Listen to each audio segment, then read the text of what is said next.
வணக்கம் ஃப்ரெண்ட்ஸ். இன்னைக்கு நம்ம ஒரு அழகான கொரியன் மூவி தாங்க பார்க்க போறோம். இதோட பேரு பவனே. பால் மின்கியூ எழுதின பவனே ஆஃப் த டெத் பிரின்சஸ் நாவலை அடிப்படையா கொண்டுதான் இந்த திரைக்கதை அமைக்கப்பட்டிருக்கு. பவனே அப்படின்னா பிரான்ஸ் மற்றும் ஸ்பெயின் நாட்டுல ஒரு துக்கமான நேரத்துல இல்ல ஒரு முக்கியமான ஊர்வலத்தப்போ வாசிக்கப்படுற ஒரு பொதுவான இசை. நம்ம ஊர்ல எப்படி ஒரு சோகமான இல்ல கம்பீரமான இசை இருக்கோ அது போல கொரியாலையும் இது ரொம்ப பிரபலமான இசையா இருக்கு. பிப்ரவரி 20 நெட்ஃபிளிக்ஸ்ல நேரடியா வெளியான இந்த படம் தமிழ் டப்பிங்லயும் கிடைக்குது. வசந்த பாலனோட அங்காடி தெரு படம் பார்த்தவங்களுக்கு இந்த படம் ஒரு பழக்கமான உணர்வை கண்டிப்பா கொடுக்கும். ஒரு டிபார்ட்மெண்ட் ஸ்டோர்ல வேலை பார்க்குற 2 பேருக்கு இடையிலான ஒரு அழகான அதே சமயம் வலிகள் நிறைந்த காதல் தான் இந்த படம். கதையோட நாயகனா மூன் சாங் மின் நடிச்சிருக்காரு. ஒரு டிபார்ட்மெண்ட் ஸ்டோர்ல வேலை பார்த்துட்டு வர்றாரு. இவருக்கு நடனம்னா ரொம்ப பிடிக்கும். நம்ம ஊர்ல பாடும் வானம் பாடி ஆனது பாபு மாதிரி யாரும் இல்லாத தனிமை கிடைக்கும் போது எல்லாமே தனக்கு தானே டான்ஸ் ஆடி பிராக்டிஸ் பண்ணிட்டு இருப்பாரு. நாயகியா கோல்சங் நடிச்சிருக்காங்க. அவங்களுக்கு இசை மேல ஆர்வம் அதிகமா இருக்கு.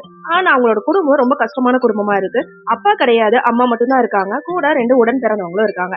மொத்த குடும்பத்தையும் அவங்க தான் காப்பாற்ற வேண்டிய சுச்சுவேஷன்ல இருக்காங்க. இதனால மத்த பொண்ணுங்க மாதிரி அரட்டடிக்கிறது ஜாலியா இருக்கிறதுன்னு எதுவுமே இல்லாம ஒரு நார்மல் பொண்ணா இருக்காங்க. ஒரு நத்தை இப்படி ஓட்டுக்குள்ள ஒளிஞ்சிருக்குமோ அது போல ஒரு மௌன விரதத்தோடய அவங்க எப்பவுமே இருப்பாங்க.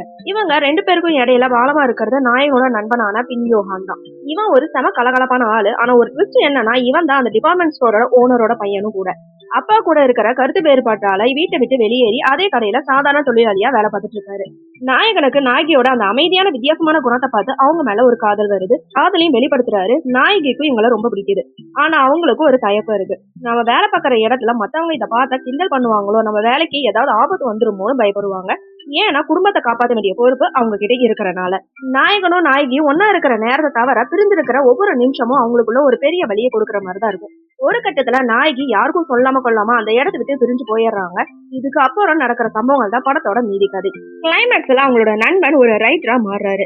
இவங்க 2 பேரோட கதையை தான் ஒரு நாவலா எழுதவும் ஆரம்பிக்கிறாரு. ஆனா அந்த நாவலோட கிளைமேக்ஸ் தான் அவன் மாத்தி எழுதிடுவான். நமக்கு எப்படி விண்ணைட்டாண்டு வருவாயோட கிளைமேக்ஸை சேஞ்ச் பண்ணிருப்பாங்களோ அதே மாதிரி இந்த நாவலையும் அதோட கிளைமேக்ஸை மாத்தி எழுதியிருப்பாரு. நாயகனா மூன் சாங் மின் தன்னோட அமைதியான நடிப்புல அழகா நடிச்சிருக்காரு.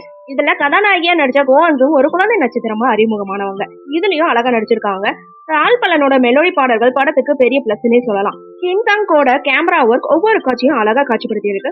இந்த படத்துல வசனங்களும் ரொம்ப ஆழமாவே பதிவு பண்ணியிருக்காங்க. ஆனா படத்துல மைனஸும் இல்லாம இல்லைங்க. திடீர்னு கதாநாயகி ஏன் பிரிஞ்சு போறாங்கிறதுக்கு அழுத்தமான காரணங்கள்னு எதுவுமே இல்ல. ஒரு சோகமான முடிவு வேணுங்கிறதுக்காகவே பிரிஞ்சு போன மாதிரிதான் இருக்கு. ஜாலியா இருந்த நண்பன் கேரக்டர் திடீர்னு சீரியஸா ரைட்டரா மாறுறது கொஞ்சம் நெருடலாவே இருக்கு. நாயகன் திடீர்னு கத்தி பேசுற சீன் எல்லாமே கொஞ்சம் சைக்கோத்தனமா தான் இருக்கு.